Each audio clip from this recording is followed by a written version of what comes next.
Parles-tu français? Hablas español? Parli italiano? If you've used Babbel, you would. Babbel's conversation-based techniques teaches you useful words and phrases to get you speaking quickly about the things you actually talk about in the real world. With lessons handcrafted by over 200 language experts and voiced by real native speakers, Babbel is like having a private tutor in your pocket. Start speaking with Babbel today. Get up to 55% off your Babbel subscription right now at babbel.com/Wondery. Spelled BABBEL.com/Wondery. Rules and restrictions may apply. This is Talkin' Rock. Talkin' Rock. Your backstage pass to some of your favorite rock artists. Here's your host, Meltdown. Here we are, friends, back for our usual Friday get-together, or whatever day this is that you're listening to it. It's the Talkin' Rock podcast. I'm Meltdown, and two great artists on the podcast today. As you saw in the description, John Bush from Armored Saint is coming up first. Then it's Brian Vander Ark from the Verve pipe. And we talk about a few things that he had me laughing hysterically over. I'll tell you about that coming up after John Bush. We'll start with John. I saw him at a hockey tournament with his son here in Detroit a few weeks back. And he's got these dates coming up where he's just playing nothing but his Anthrax era songs. And so he wanted to know if I could talk about it and maybe have him on. And absolutely, John's a great guy, a super talent, one of the best metal singers. And I will die on that hill. He's an awesome, talented guy. And just a really nice guy as well. So we talk about the Anthrax era. He's got a really funny story about what James did to the Armored Saint guys, particularly Joey Vera, during a tour they did many, many years ago. They famously toured 40 years ago in 1985, yikes, with the guys from W.A.S.P and more. As with this interview and the one with Brian, you can watch them at WRIF.com on YouTube and whatnot. John Bush gets us rolling on this episode of Talkin' Rock. I'm sorry, John, we were supposed to talk about children's sports for the next half hour. Right? Yeah, people will love to hear me talking about that. Yeah, so for those that don't know, John was just in town here in Detroit, in Hockey Town, and you saw your son play. They ended up a little bit on the wrong side of the puck, so to speak, but those things happen, man. It's a learning experience. I saw your son pick up an assist while I was there watching him, so that was cool. That was nice. You brought him some good luck, and I appreciate you coming. That was very cool of you to do that. Yeah, it was not the best weekend for the team. They're kind of in a struggling position right now, but I kind of say the scale's got a balance here. So at some point you can't keep losing. I mean, I know you can, but I'm hoping that they start to tip a little bit. So well, like I said before, it's like I never minded when my kids got their asses handed to them, as long as it didn't happen all the time. You got to balance it out a little bit, and there has to be some winning, some losing, some championships, some nail biter. That's a part of sports. Yeah, he was on a team 2 years ago that went 1-29, so he's very familiar with losing, and my wife and I get concerned about that because you don't want to just think, okay, I'm losing all the time, because you got to have some winning, I mean, granted, he has been on some winning teams too, but it's been a while, and it can be very demoralizing. Hopefully, that's going to turn. Let me point out and say some props to my Detroit friends, Tim McGlinchey and his wife Kirsten and their kids. They let me stay at their place now twice when I've been to Detroit over the last couple months for hockey, now for music. And there's just an awesome couple and awesome people, and that's how we got hooked up here through Tim. But I just want to say, and I'm not just brown nosing here. I mean, I've been to Detroit twice in the last couple months just for hanging out, and Detroit. Every city in America can learn from Detroit. The Renaissance and the remaking of that city has been just nothing short of miraculous, and it's really amazing. And every time I'm there, I just get this incredible feeling from it. And I wish every city could look at that model and say, hey, man, we're going to take some pages out of their book, because they're doing an incredible job there. Well, just like a gritty, grindy hockey player, we just keep a grinding forward. And, it is nice when you walk downtown, and stuff. As a matter of fact, I purposely didn't wear my Detroit hat because I thought you might have had yours on there, and I didn't want to. I should have. So, but anyways, no, it's great to see you. And of course, while we were watching your son play, we were talking about these 3 gigs you have coming up. Correct me if I'm wrong, December 13th in Los Angeles at the Whiskey, the 18th of December in St. Charles, Illinois, Arcadia Theater. That might have to be a road trip. And the 20th, New York at the at a Racket. So did I get that right? You got that all right. Yeah, you should do a road trip. I mean, if you can. I mean, obviously Chicago to Detroit is what, maybe, or vice versa. It's about 4 hours roughly. Ballpark, you know better than me. But it's going to be worth it. That's a great venue there. It's just an awesome vibe. We played there twice with W.A.S.P over the last couple of years, and both shows were just off the charts. And it's a beautiful, theater. Like I said, that area kind of encompasses people from, Wisconsin and obviously Illinois, and even maybe some from Iowa, and you'll get some maybe from Indiana, and obviously all the people from suburban Chicago and stuff. So it's always a great show, and I'm looking forward to doing it. I want to play Detroit, with this thing one day, but as of now, there's no date on the schedule yet. But one day. Now, for people that don't know what you're doing just songs from your time in Anthrax. Are you gonna do any Armored Saint or just Anthrax songs? No. This is just the 4 records that I made with Anthrax, and it's funny. I'm calling it John Bush, which is a big step for me, and trying to overcome a little bit of a fear of like going, okay, you're doing this yourself. You're not relying on Joey Vera always there and being on my side, and Scott and Charlie, Frankie. This is something I have to do for myself, and it's great. My wife's been like my right hand man and helping me with everything here, right hand woman, should I say? And it's going to be fun. It's like something I need to do, kind of like we're talking about, sports and taking that next step and overcoming any kind of apprehensions you made. This is something I needed to do, and I've been talking about it for a long time. And I want to do it. I love those records, and quite frankly, those guys just don't play any material from it, and I understand why. Belladonna Years has a lot of songs. Plus, they've made 2 records since he's been back in the band, and they just finished a 3rd that's coming out soon. So I understand it, but I just didn't want those records to just be eliminated from people's minds. And a lot of people connected with them, especially in the 90s. So, and it was part of my life for like almost 13 years. So I did a lot of work with them, and I think there's some amazing material. So it'll be fun to go out there and play them live for the first time in a while. Now, take me back to that time. I'm trying to recall, did Armored Saint disband and then you joined Anthrax, or was it one of those things where take me back to what caused you joining Anthrax? Well, they reached out to me. It was after we recorded the Symbol of Salvation record for Armored Saint, which was it was a major accomplishment because we were coming on the heels of being dropped from Chrysalis Records in the late '80s, and then we found out shortly after that Dave Pritchard, our guitar player, main guy in the band, was diagnosed with leukemia, and at that time, late '80s, that was not a good thing to get because there was just not a lot of ways to remedy that. You went through a lot of rough times, and he did, and it sucked. And then eventually the only opportunity he had was to get a bone marrow transplant because he had no siblings. So he ended up doing that. And it's crazy. It's like it either works or it doesn't. And if it doesn't, you basically die. And it's that simple. And it was weird, like seeing him he was just, Dave was like this most really incredible positive dude who just embraced life. He was this awesome guitar player, amazing artist, funny as hell, just, flaming red hair. So he looked super unique. And to see him like go, I'm going to beat this. So we're going to do it. We'll be fine. And that was when we were writing all the songs for Symbol of Salvation. And then eventually he had the opportunity to do the transplant and went in the hospital, and literally within like 2 to 3 weeks, he died. And it was just a brutal thing to go through. But as time went on, we said we kind of rallied the troops together. We brought back Phil and Gonzo in from Phil and Jeff Duncan in, who were in the band at different times and both played with Dave at different times. Rallied the band, made that record Symbol of Salvation, which a lot of those songs were written by Dave and during that time.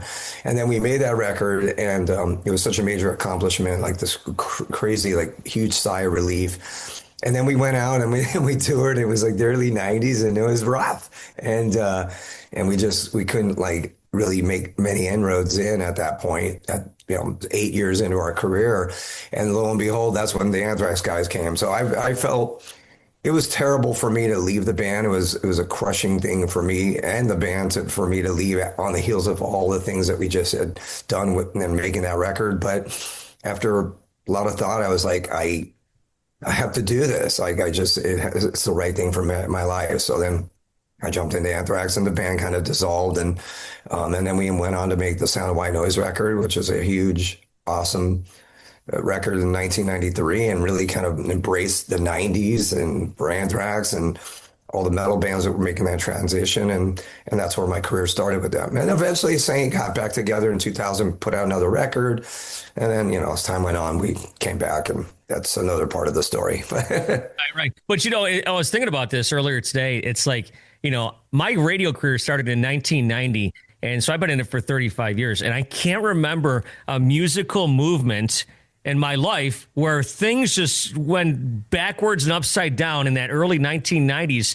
And you're just starting your career. I mean, well, you're 8 years in with Armored Saint. Then you say you join Anthrax. And in 1993, when you put out a record, man, you don't know what's going to happen with that because the record labels are all about Nirvana and Alice in Chains and Soundgarden and stuff. And it's like, that must have been a tough thing as well. Well, it was a funny time, too, because Elektra Records signed Motley Crue, and then they had Motley Crue, and they re-signed them for a lot of money, and then they signed Anthrax, a lot of money, and both those bands fired their singers. Yeah. And so the label must have been going, what are you guys doing? What?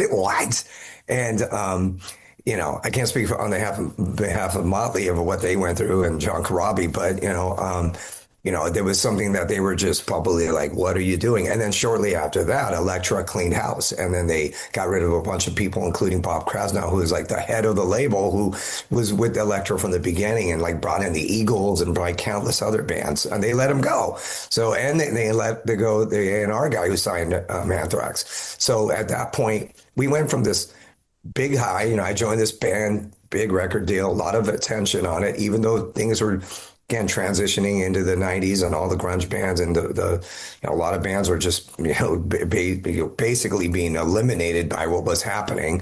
But we put out Sound of White Noise and there was a huge buzz on it and a lot of people were real excited. The only video took off. MTV was playing the heck out of it and got a lot of airplay and things were going well. And then within a couple years after that, that's when Elektra cleaned house, mid 90s, more transition happening, more bands kind of being eliminated from all the scenes. I mean, the 80s had, the bottom line is the hair metal thing was trendy, obviously. And then on the other side, you had the thrash metal scene. That was trendy too, So you had these two scenes that were like flourishing. And both of those scenes were affected dramatically by the 90s, which, hey, man, that's the way it is. It was a new time, a new decade. There's incredible bands that came out of the 90s, Soundgarden, Alice in Chains, Faith No More. They were more late 80s, but, you just on. And, there's really great bands. And it was just time for a change. And, we embraced it in Anthrax. We were like, it was not like we were looking around at bands going, okay, what are they doing? Let's do that. And by any means, we were not doing that. We were just saying, we're ready to kind of take on a new sound a little bit too. We got a new singer and let's make it sound like we're taking a step forward in this sound, in this scene. And we did that. And it was Sound of White Noise was a record that really kind of embraced that whole new change. Yeah, that was a great record, man. I played tracks off that when it came out and it was brand new. And, I remember it's kind of a weird world that we live in sometimes. I remember the first time I ever played Soundgarden outshined on the radio. I'm like, holy crap, listen to this. And then ironically enough, I saw their final concert, Wow. Right, oh, right. That was at the Fox Theater, right? Yeah, at the Fox Theater. But they had this sound, which, Black Sabbath, this kind of sound. But when Nirvana came around, I was like, man, what is this? It's like, it didn't make much sense to me. And all of a sudden it started to blow up all over the place. And I guess you can't pick the time and place when you join Anthrax, but it probably wasn't optimal. Well, look, I'm super proud of my career and I'm so lucky, here we are 40 years later and I'm still doing it. We just finished an Armored Saint record. Sounds incredible. And I'm super proud of it. And, there's two schools of thought. One is like, okay, well, just never quite got there. My career just never did. I got, even when I joined Anthrax, it was the beginning of the decline of Anthrax. And so that's just reality. I used to have no problems we're going to Europe for 6 weeks. Awesome. We're playing this venue. Heck, I played that place last time. But for them, those guys, some of that stuff was hard to swallow because it was like, oh man, we were here, now we're here. And I was like, I was here and now I'm here. And so I was like, awesome.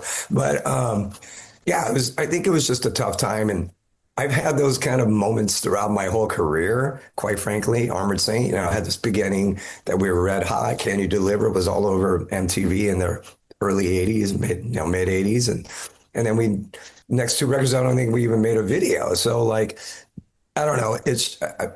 There's a school of thought of like, it never quite got to that level of success. But on the flip side, I say, man, I'm still like making music. Here I am 40 years later. I'm still touring and I'm going to do these 3 shows and some people care. So like I try to look at the glass, my coffee glass, yep.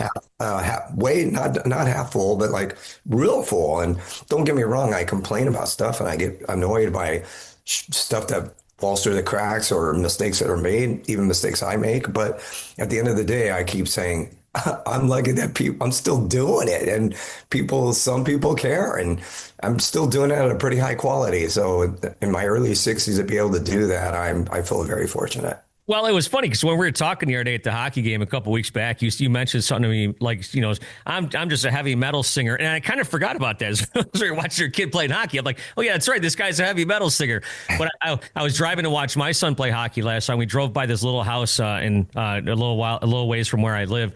And I said to my wife, I go, that house is so tiny. You could get across that house in 3 seconds. And it kind of lets you feel like you feel fortunate. That's what you're saying. It's like, yeah, well, you know what?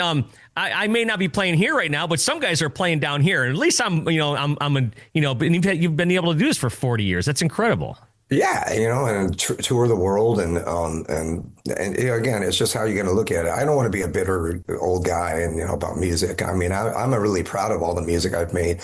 Some better than others, and I have my personal favorites. But at the end of the day, it's I always laugh because I always say I'll probably get a little more notoriety when I'm dead, and I don't mean that in like a woe is me thing. It's more like it's probably the truth. But which I find comical, but not to say that I don't get accolades because I certainly do, and I've been, like I said, I'm really grateful. I mean, James Hetfield was praising the Category 7 record. He didn't have to do that, and he was saying this record's awesome, and it's like this is James Hetfield, so like.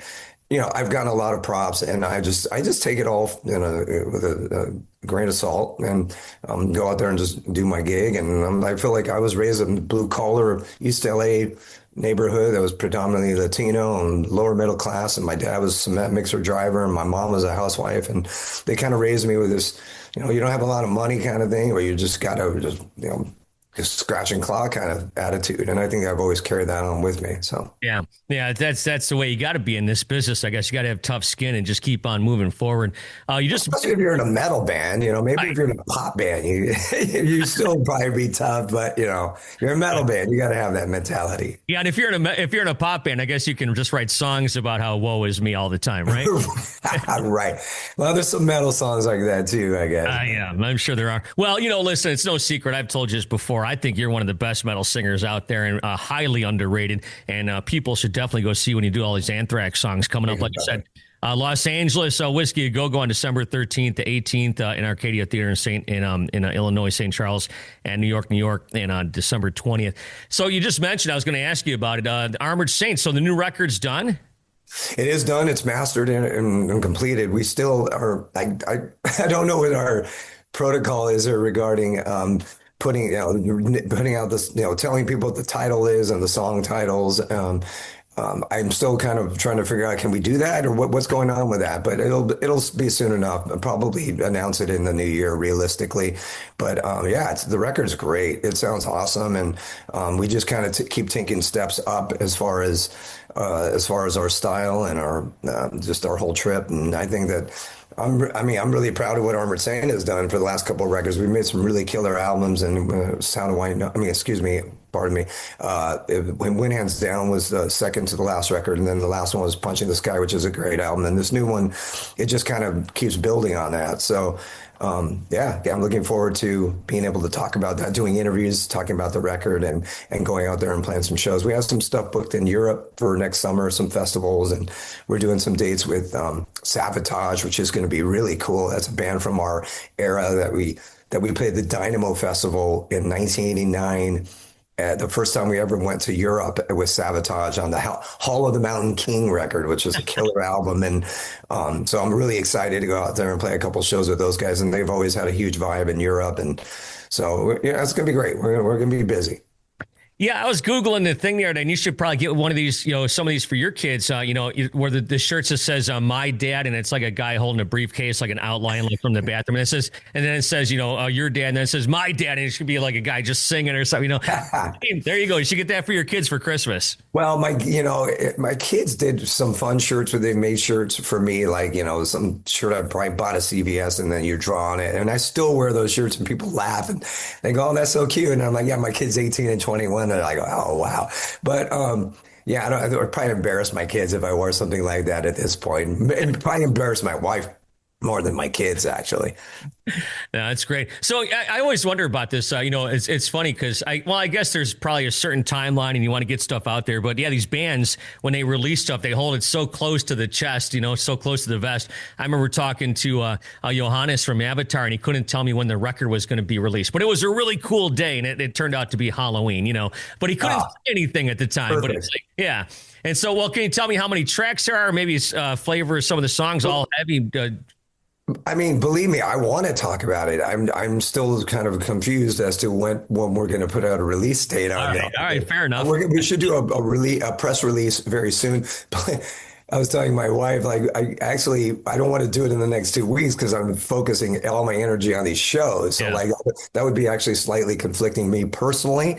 But whatever, when it comes out, it comes out. But yeah, there's like 11 tunes on it, and which was something we were struggling with because sometimes Armored Saint has a tendency to write songs a little too long. And then our label was saying, like, come on, man, shorter tunes. And we're like, okay, we're going to focus on shorter songs and just come in with a slug in the face and make it, brief. But, which we did actually. So, because we want to, Metal Blade, our label is always great about putting out vinyl on every album, and they just do a great job with the packaging. And so we wanted at one point Joey was saying, well, we might only have a certain amount of songs because of vinyl. I was like, no way. We haven't put out a record in 6 years. Like, we cannot put out 9 songs. Our fans will kill us if we do that. Like, we need to have all the songs that we wrote that we finished, and we ended up doing that. So it's going to be at least 11 tunes, and the artwork's great. And we were supposed to have a date of April 8th or 9th, but I don't know if that's still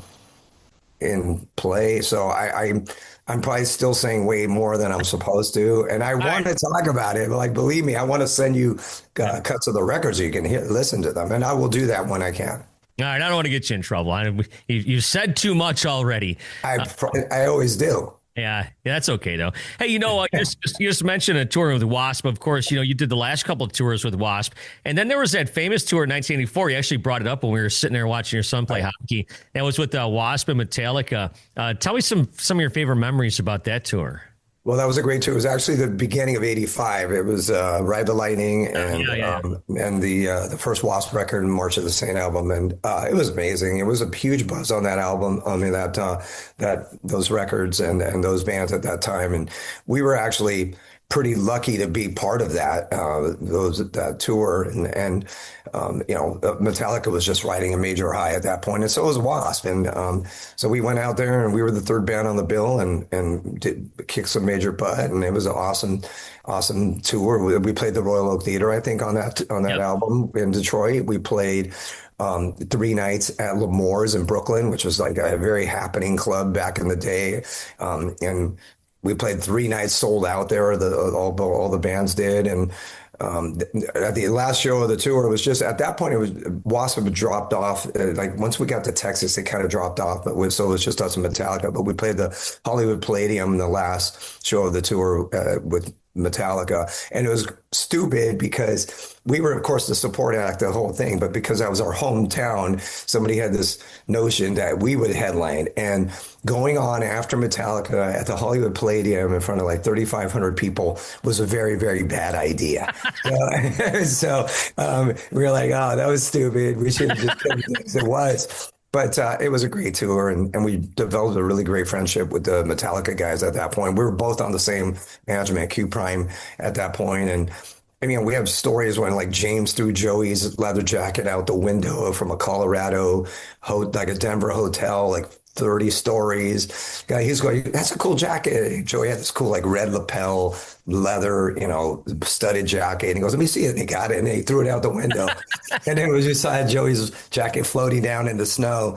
And then James pulled the fire alarm. So like all the people had to, there was like probably late at 2 a.m. and everybody had to leave and their pajamas go out into the cold. And they didn't get caught for it. That was a great story. That's hysterical. Yeah, it was pretty funny. A lot of fun times on that tour. And like I said, Metallica, we just played the Sonic Temple show, one of many bands that played in Metallica, the one in Columbus, and Metallica was there. And those guys, we've always been friends through the years, but we never really Lars and myself, we were friends. We were pretty close for a while. And then things get distant. It's not a big deal. It's once you see each other, it's like, yeah. But it was weird because we went on at 3 that day. Of course, we're one of the first bands, and they were going on at like 9 because they were the headliner. And somebody was like, "Do you think they'll come?" And I was like, "No, why? I wouldn't come. They're sleeping." And lo and behold, we turn around like right before we're going on stage, and there's James and Lars and Trujillo, and we're like, what? And they watched our whole set, and it was, it was pretty cool for them to do that, and they didn't have to do that. And then James actually gave us props during his set, saying so Armored Saint and Korn, and they were killer. And I was like, wow. I mean, it was really nice. So we still always have that relationship with them, even though sometimes, we won't speak for a long time, it's not a big deal. But it was awesome. And let me say that, on this tour that we did with W.A.S.P, the dates were great. We did 2 legs with them. We were supposed to only do the first one, but we ended up doing the second one with them because of circumstances, and we were happy to do that. And Blackie treated us awesome, and it was a great tour, and we had a lot of fun. And all the guys in his band are incredible, Achilles and Duda and Doug, and they're an amazing band, and we had some great shows. We sold a ton of merch, and it was probably one of the best tours Armored Saint's done in like 25, 30 years, if not more. So it was great. Now, I saw both of them here. You did play the Royal Oak Theater, and then Harpo's. Yeah, the famous Harpo's. Yeah, the time before that. And then, that tour you're talking about with Metallica and W.A.S.P, though, the thing that you even brought this up when we were watching your son play hockey. That's where you guys got snowed in Buffalo. We did. We got snowed in Buffalo. It was a major blizzard. It was the Super Bowl Sunday. I remember distinctly. I can't tell you what game it was, but it was the Niners and Dolphins, because it was in Marino and Montana. I remember that. And we were watching the game, and then we saw the snow coming. We're like, wow, this is going to be not good. This is going to be bad. And yet still a ton of people came to the show. It was at the Salty Dog, which is a club there in Buffalo. And the show was great. And then the next day, it was just like, we can't get out of town. We were there for about 2 to 3 days of stranded in Buffalo. And finally, we got a police escort out of town to, I think, go to Scranton, Pennsylvania was, I think, finally the next show that we were able to play. And I remember being in the hotel, and we were trying to go through the kitchen and just try to find some food that we could eat because everything was shut down. And Chris Holmes, I remember cracking up, and he was being a maniac, and we trying to find food and just a lot of laughs and all 3 bands cracking up about being stranded here in this hotel. I think it was a pretty nice hotel, like a Hilton or something in Buffalo, but we literally, like, food was something we couldn't find. We couldn't order anything. And I remember going through the kitchens and like the cupboards and just trying to find something to eat. So great memory. And the life of a rock star. Like you said, you don't talk to the Metallica guys all the time, but you guys will always have that. Oh, it's great. We always have this history, and Lars was always a huge supporter of the band back in even early days and up to he was kind of like almost co-managing with his girlfriend at the time for the Symbol of Salvation record. He's always been a huge supporter of that record, and look, I mean, the Metallica guys, they're the kings. It's the end of the story. That's all you can say about them. And I always say that what the things they did, they always took a lot of chances, and I always think that's really commendable. Making a record with Lou Reed, the Load records, whatever, cutting their hair, just always taking chances. Always the things that they do, all the stuff they've done live. They never really just played it safe and said, we're just going to do this and that. We're going to stay consistent to that. They took chances, and sometimes when you do that, it always hit the bullseye. But, as an artist, I think that's how you really grow. And I really commend them for that. You got these dates coming up, like I said, where you're singing the Anthrax songs that part of your catalog there with Anthrax. And I know when you were here, we'll wrap this up just by saying, are you ready to go with these shows? Because you told me that you were singing like you rehearsed like 20 songs that day or something. I saw you or something you said. Yeah, right? I've been doing it because we're also playing the Category 7. So the Category 7 guys are basically the band who's playing the music. This was the idea that we came up with, which was a good one. We're piggybacking on one another a little bit, if you will. Like I said, those guys are incredible players. If I was starting a band from scratch, I would reach out to them because they're incredible musicians. The only drag is Jack Gibson can't do it because he had a schedule conflict. And so I had to get another bass player, which was easy because I asked Joey Vera, who's my blood brother in Armored Saint. And so it worked out well. So, but yeah, it's a lot of preparation. So we're going to do like 6 songs of Category 7s. And then we're going to leave the stage for like 20, 30 minutes. And then we're going to come back and play the songs from Anthrax. So what I've been rehearsing is, okay, which I've never done this. I was saying I'm like sing 5 or 6 songs and I take a 30-minute break and check out like box scores or something and read the news. And then all of a sudden 30 minutes later, I start singing again, which is something I was kind of weary about because, as a singer and drummers too, like you're warm and the last thing you want to do is get cold. So, I mean, I guess hockey players and athletes have half times and period breaks, right? But you still want to like stretch a little bit. Like you don't want to get completely cold. And as a singer, I was wondering about that, how it was going to be, but it's been fine. Actually, I'm still kind of warm. And so I'm really excited about it. This is going to be a lot of fun and it's going to be a lot of work. That's why I only said, I'll do 3 shows and we'll reevaluate after that and see how it plays out. It's a lot of work, but the set is great. This really, I think it's flowing really well, and I can't wait to get in the rehearsal with those guys next week and start playing these tunes live. It's going to be a killer.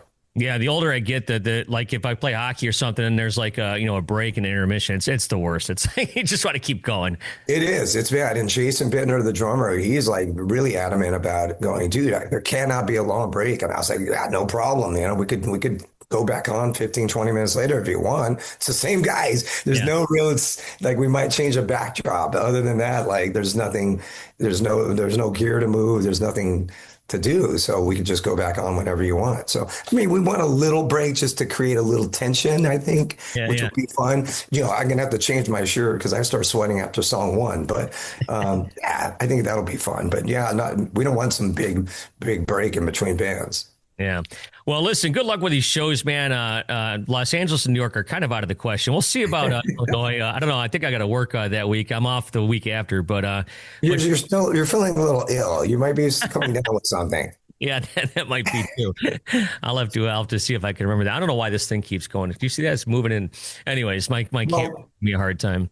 Thanks for coming out to my son's game. That was really cool of you to do that. And it was great to get to know you. And please, let's keep in touch, and thanks for all the love and at the station and all the support through the years. Really appreciate it. And, thanks. Brian Vander Ark from the Verve Pipe wraps up this episode of Talkin' Rock. And he's got this special storytellers thing that he's doing at District 142 in Wyandotte, Michigan, coming up on December 12th. With 3 other artists. We'll talk about that. We'll talk about his time in the Verve Pipe and opening up for Kiss. How about these concerts he plays in fans' living rooms? He's done this for years. He's done way more than I thought he did. Anyways, we'll talk about that. And what about the movie Rockstar? Yeah, he had a small part in Rockstar, but one of his songs played a big part in the movie. And we'll talk about that and much, much more. It's Brian Vander Ark, a really funny interview today on Talkin' Rock to wrap up this episode. Brian, good to see you again. How's things, man? Oh, everything's great. Living the dream, living in a basement, as you can see. Yeah, no, it looks great. That's a good looking basement, I might add. You know, my daughter lives down here. She's 15, so she loves it down here because she's got her own bathroom, and I love it down here because she's down here. Yeah. 15-year-old daughter. That's right. You stay in the basement all you want, honey. I know. I got a 24-year-old, and my friends always tell me, they go, don't you want your kids to move out? I'm like, I like when my kids are there. I don't mind them being around, so. I like when the kids are around, too, but, you know, every once in a while, Daddy's going to have a date, and he needs the kids to get the hell out. So, yeah. Yeah, there you go. Fair enough. Well, you're coming to town here, District 142 on December 12th. Chris Barron from Spin Doctors, of course, yourself, John Hampson from 9 Days, and J.R. Richards from Dishwalla. I never met him, but the newer singer in Dishwalla was kind of funny. Last summer, I think it was, or 2024. I don't know if you've ever had this happen to you, but I was supposed to introduce the guys from Dishwalla on stage at 9 o'clock, and there were so many sound issues and so many things going on. They didn't go on stage till 10:30 at an outdoor fair type setting. That doesn't surprise me a bit, man. It's a rock and roll. That's just the way it goes. So what are you going to do? Yeah. About it. So you're going to do this story of a song thing. Now, tell me about this. What do you know about this night here on December 12th at District 142? Well, we've done it 4 times now, Chris and I, and we were with Vinny from Sponge, but Vinny wasn't available this time, and also John Hampson, of course. It's a blast. The four of us just sit on the stage and at the same time, and, you know, Chris will play, you know, Little Miss Can't Be Wrong and tell a story about it, and we'll sing backup harmonies and stuff. And then, you know, next will be JR playing Counting Blue Cars or any of his other songs, and we'll do the same thing and tell the story behind the songs. And I tell you what, each person plays about 3 or 4 songs, and it's a great night. It's a lot of laughs. Chris Barron's, you know, I don't know if you've ever interviewed him before or whatever, but he's hilarious, man. He's got so many great stories. And really, after the first one, he elevated everybody else's stories. It's like, I was like, okay, we get to talk about anything we want. And so, you know, I threw a few people under the bus, you know, and got big laughs. And, you know, it's just an absolute blast to do it, man. It's one of my favorite shows to put on these days, you know, so. Yeah, that's great. And so I didn't know all you guys are up there at the same time. I thought maybe you guys took turns, but all you guys are up there just kind of yucking it up and just kind of having fun. Yeah, so the laughs start, you know, backstage before we even go on, you know. I mean, there's a good 2 hours where we're just cutting up, and then we're like, hey, we should try this tonight, we should try this. And then once we get out there, it's like a Broadway show. That's unscripted, if you can imagine that. So it's a blast. People really seem to love it. So that sounds awesome. So like I said, that comes up at District 142 on December 12th. Have you been to a district yet since it opened 3 years ago? I have not, but I know the people behind it, and they're good people. So yeah. Julie and I have done a great job over there, and that's a really cool room to see a show in. Yeah, I'm looking forward to it. I saw some pictures online. It looks awesome. It looks perfect for this kind of thing. So now, you said you've done this before. Where have you done this? We did it in Long Island. On Long Island is the way they say it, I guess. On Long Island. The first time about a year ago, and that was fantastic. Packed house. You know, about 1,000 people show up to that. And then we just did, 3 more of them recently. I can't even think of where we were. I'd have to look at my calendar and play so many shows. Have you been playing a lot of shows? Oh my God, it's been crazy. Yeah, last year I played almost 200 shows with the Verve pipe and solo and speaking gigs as well. Next year it looks pretty good too. So, you know, things are going great. You know? What kind of speaking gigs do you do? I talk about, refocusing and rebranding and reconnecting. And because, you know, the Verve Pipe, we had an album called Underneath. That was our big comeback after our terrible album we put out after the Freshman album. And, it was released on 9/11. And so how do you come back from that? And so funny enough, it's all the financial industry people that love to have me come in So, I'll do UBS and Bank of America conferences and that kind of thing. And the reason they like it is because most times they get athletes to do it. But I go in, I tell my story. I've got a funny slideshow of the times we opened up for Kiss and that kind of thing, and how ridiculous that was. And then I'll play a couple songs as well. So it really is about just refocusing and rebranding your business, And it's, I've done 300 or 400 of those now. So wow, it's going really well. It's going well as well. Tell me about opening for Kiss. I don't recall that. What year was that?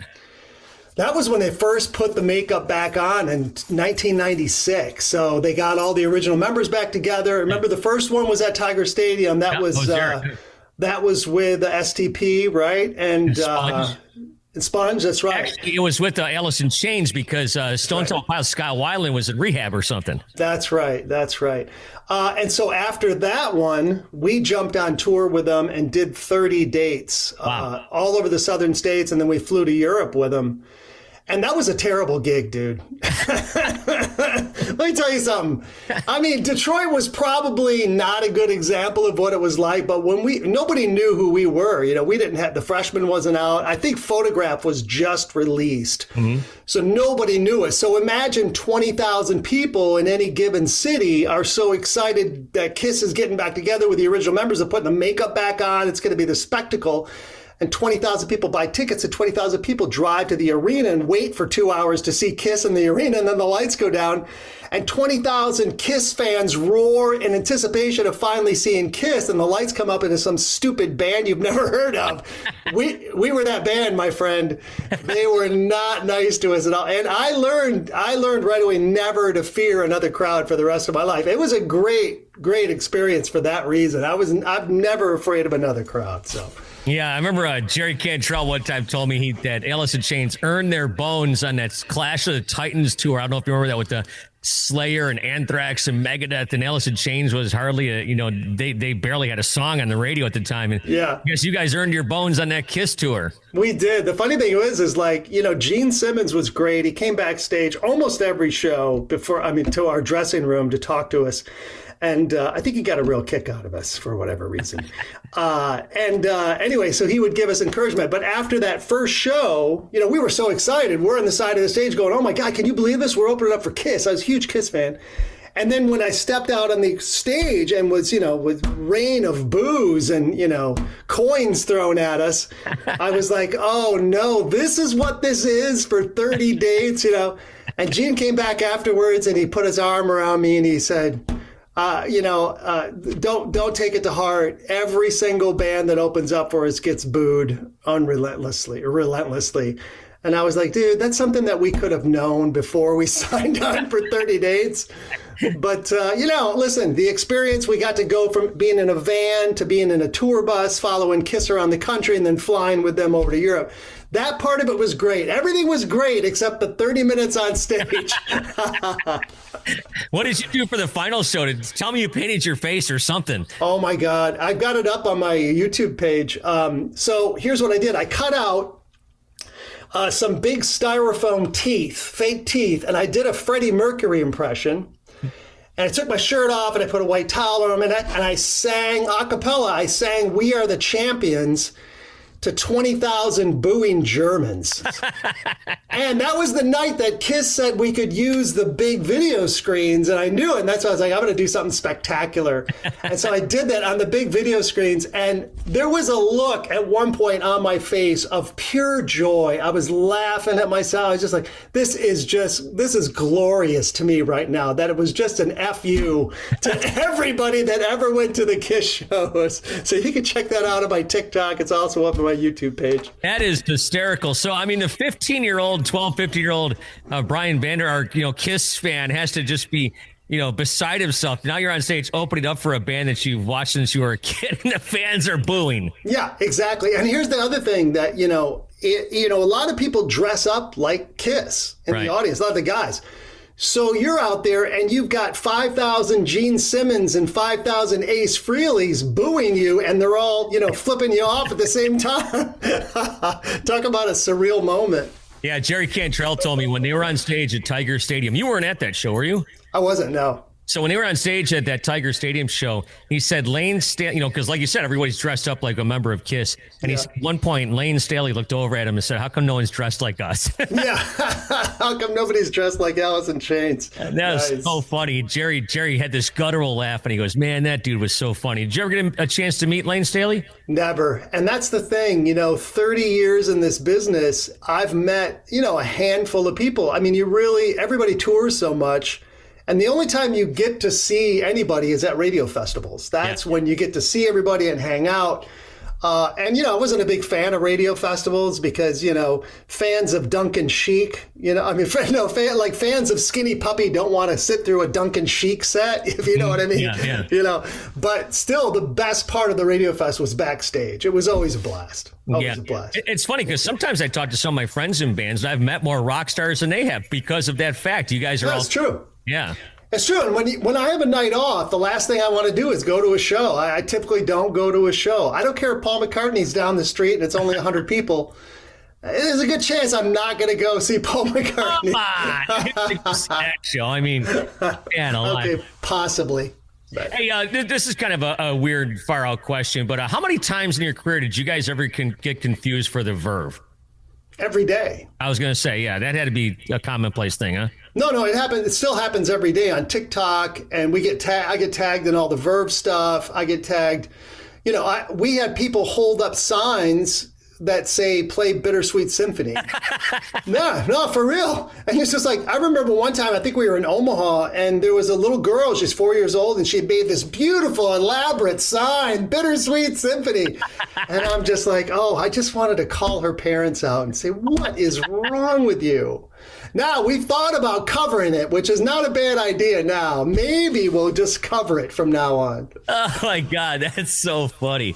All right, another crazy question for you. I don't know what your connection with this is, but were you guys ever influenced by the Tragically Hip? Because you kind of have a little bit of a Tragically Hip vibe. I take that. I'm a fan. Okay. No, I haven't heard that one. Okay. I haven't heard that one. Yeah, great band though. Great band. Yeah, because I can kind of hear the band's kind of intertwining, intermeshing just a little bit.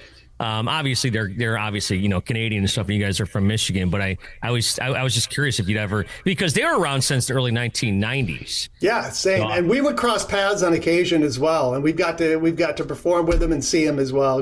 Great band, but no, we don't usually get that. Never heard that before. So okay, it doesn't mean it's not valid. Right. No, I take it as a compliment because I'm a Hip fan for sure. So people that are outside the state probably don't know, but you've worked with Jeff Daniels and stuff, here, and of course you guys are a Michigan institution. Jeff is as well. Tell me about working with Jeff.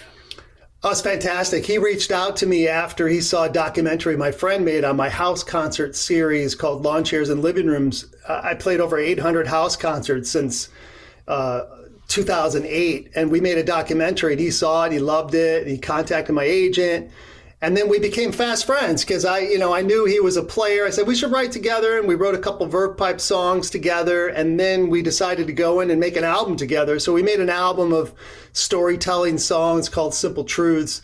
And in fact, I'm going to see him next week. We've maintained a great friendship. He's got his home in Chelsea is like the Kennedy compound. I mean, he's got his kid. He's got one half of the lake practically. He'd hate it that I'd be telling you this, but he's got, his two sons that live on the compound with their wives, and I think his daughter's the only one that doesn't live there, but his grandkids, everybody's there. It's like the Kennedys over there.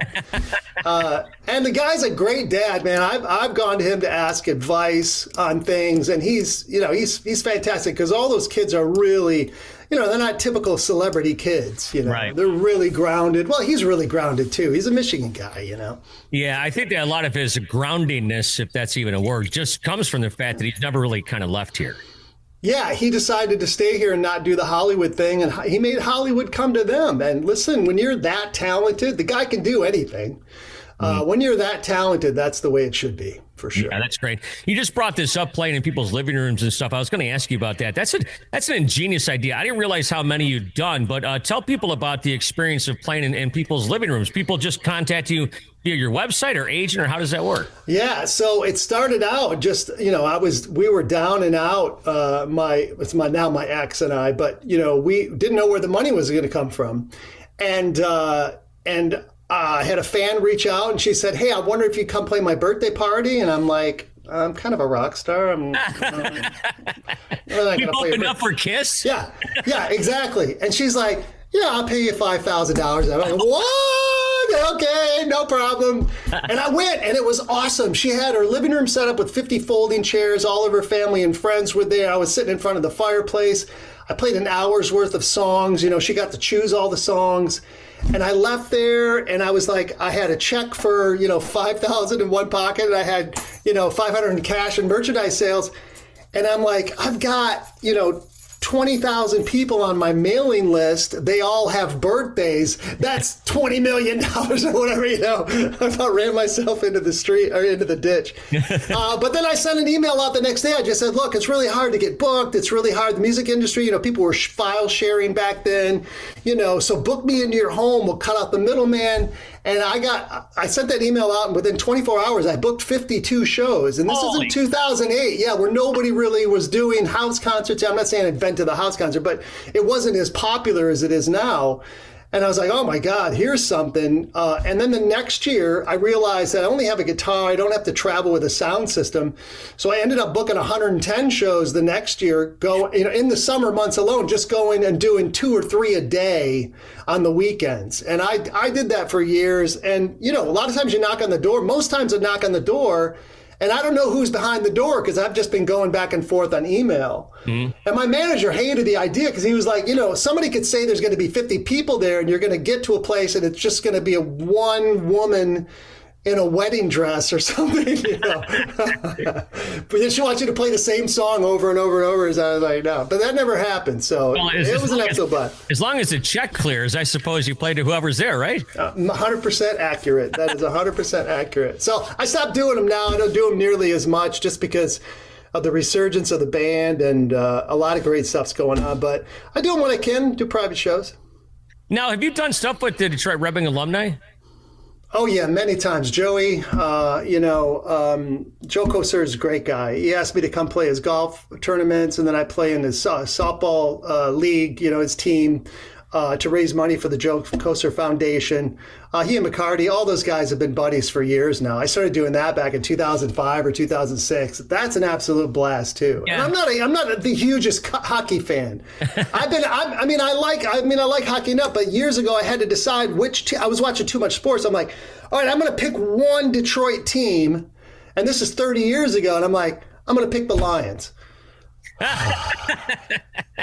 And of course, last year and the year before, I'm like, hey, it's finally paying off. And this year, I'm like, damn it. Yeah, well, as we record this, tonight could be do or die for them. And by the way, as we record this today, it's Vinny's birthday, by the way. Don't forget. Oh, dude, it is. God, I got to text him. Thanks for that. Thanks for that tip. Float Vinny a tip there, a text. So, all right, tell you what, Brian, last thing here. I told you before we started, I talked to one of your friends from the movie Rockstar. For those that don't know, you were in the movie Rockstar with Mark Wahlberg and Jennifer Aniston. And my friend is Blas Elias. I was just with Zach Wild, by the way. I was just with Zach and Darren McCarty a couple weeks ago, as a matter of fact. And but I didn't talk to him about Rockstar, I don't believe. But Blas sent me a text. He says to tell you, he says hello. And he says, how did you get the song Colorful in the movie? And I just rewatched that clip with Mark and Jennifer and stuff. So tell us about that. Yeah, so they sent me a script and wanted me to write a Seattle-esque kind of freshman-like ballad. And so I read the script. The movie at that point was called Metal God because it was about Judas Priest. Yeah. And then Judas Priest wanted $50 million or something. So they're like, well, we're just going to take Judas Priest out of it and make our own movie and make up our own bands. Smart move, Hollywood. And so I read the script and I was like, oh, this guy's got, 2 different personalities. Sometimes he's this, sometimes he's that. And that's why, I ended up with a chorus of sometimes I'm colorful, sometimes I'm gray. And then I sent the song, the demo, out to, actually I auditioned. I brought the demo with me and I auditioned to be in the movie. I have a small part in the movie as well. And by the time I got back to the hotel, the director said, wow, this is awesome. I love this, which is always a great sign when the director calls you that day. And then I didn't hear anything for 3 months. And I was like, I've done enough auditions and stuff that I know if you don't hear anything within a couple weeks, it's done, you're out. And then all of a sudden I got the script at my door, and it was a movie called Rockstar. And I'm like looking at this, I'm like, this is kind of familiar. And I'm thinking, what do they want from me? Do they want rock and roll music? And then I look in the back of the script, and they had printed my lyrics in the back of the script. And I was like, I called my manager, I'm like, they freaking stole the song, dude. And he goes, hold on, let me find out. And he made a couple calls, and he told me, I got the part. Nobody told me, because production hadn't started yet. And I was like, all right, well, thank God. So that's how it ended up in the movie. And Mark Wahlberg championed that song. He loved the song. And I remember when I first met him, he told me how much he loved it, and he was learning it. And he said that he's going to make sure that there's a lot of the song in the movie. Like, not just going to be a minute, it's going to be a couple minutes or maybe the whole song. And man, he was true to his word. What a great guy. He really stuck up for that tune. So it's been a long time since I've seen Blas. I saw him. We went to see Chris Angel in October of 2019 in Vegas. And he told me the story where they were in the parking lot, I guess, flyering cars in the movie, Rockstar, and he said he had his hand up on the car, and somebody slammed his his hand in the door. You know what I'm talking about? Oh no, I didn't even know that happened to him. Yeah, and so this is the story I will be jealous of Blas for the rest of my life. But he says he just kind of kept his hand there until they said cut, and as soon as he said cut, he did. Well, anyways, dude. He said Jennifer Aniston bandaged him up. Oh, perfect. Oh, bitch. I mean, that's perfect, right? She could bandage me up anytime, bro. My God, yeah. Let's not talk about Jennifer Aniston. We'll be here for 6 hours. But no doubt. Well, tell Blas hi if you text him back. Oh yeah, for sure. Blas is great guy. Yeah, awesome. He's the best. We had such a great time. I introduced him to Chris Angel, who I'd never met either before, and Chris kind of held off the show until he met Blas. It was really cool, actually. Nice, yeah. Well, Blas is not only a great drummer, but Slaughter was an amazing band. And then Blas played with Blue Man Group for years, and so he's a terrific guy. Now I think he's with TSO, right? Yep. Every single winter he's out in TSO. That's where he is right now. So I will definitely pass that along. Well, Brian, we'll cut you loose here. A story of a song, District 142. On December 12th with Chris Barron from Spin Doctors, yourself, John Hampson from 9 Days, and J.R. Richards from Dishwalla. Dude, it's been fun catching up with you, and I love the laughs, and I can't wait to do it again sometime soon. Thanks, buddy. Thanks for having me on. Appreciate you. Two good dudes, two fun interviews, one mediocre podcast. Talking Rock with Meltdown. Thank you so much for checking it out. As we wind up the year here, we're starting to come down to the final couple weeks. How's your Christmas shopping going, by the way? Mine is mediocre at best, just like this podcast.